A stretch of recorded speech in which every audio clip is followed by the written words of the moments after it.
Prelims exam ఇప్పుడే ముగిసింది. Polity questions చాలా ఈజీగా ఎక్కువ వచ్చాయి. ఎకానమిక్ క్వశ్చన్స్ టఫ్ మోడరేట్గా ఉన్నాయి మేడం, అంత టఫ్గా లేవు.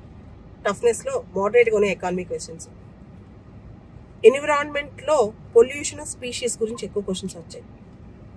అంతర్జాతీయ సంబంధాలకు సంబంధించిన ఐఆర్ సంబంధించిన క్వశ్చన్స్ ఎక్కువ వచ్చాయి అనమాట. Environment, science and technology related questions, అంటే ఈ పొల్యూషన్కి ఏ టెక్నాలజీ వాడతారు, ఈ కంట్రోల్కి అలాంటివి. కాస్త జాగ్రఫీలో తక్కువ క్వశ్చన్స్ వచ్చాయి. వచ్చిన క్వశ్చన్స్ ఎక్కువగా క్లైమేటాలజీ నుంచి వచ్చాయి. హిస్టరీలో మోడర్న్ ఇండియా నుంచి క్వశ్చన్స్ ఎక్కువ కనపడలేదు. ఏన్షియంట్ మీడియవల్ క్వశ్చన్స్ ఎక్కువ వచ్చాయి, ట్రావెలర్స్ మీద, వాళ్ళ మీద. ఓవరాల్గా మనం చూసుకుంటే కనుక cut offs, general cut off 75 to 80 మధ్య ఉండొచ్చు.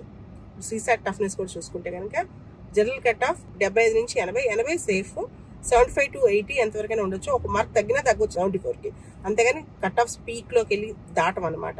సో కాబట్టి సీసాట్ నిశ్చింతగా రాయండి. Cut off CSAT general cut off. ఆ తర్వాత మీరు చూసారు లాస్ట్ ఇయర్ లాగానే SC ST cut offs, OBC cut offs almost మీరు జనరల్ కట్ ఆఫ్ 80, 79, 80 అలా లెక్కేసుకుని 75 to 80 ఎక్కడైనా లెక్కేసుకుని అక్కడి నుంచి మీ కేటగిరీని బట్టి కట్ ఆఫ్ చూసుకోండి. All the best for CSAT. Thank you.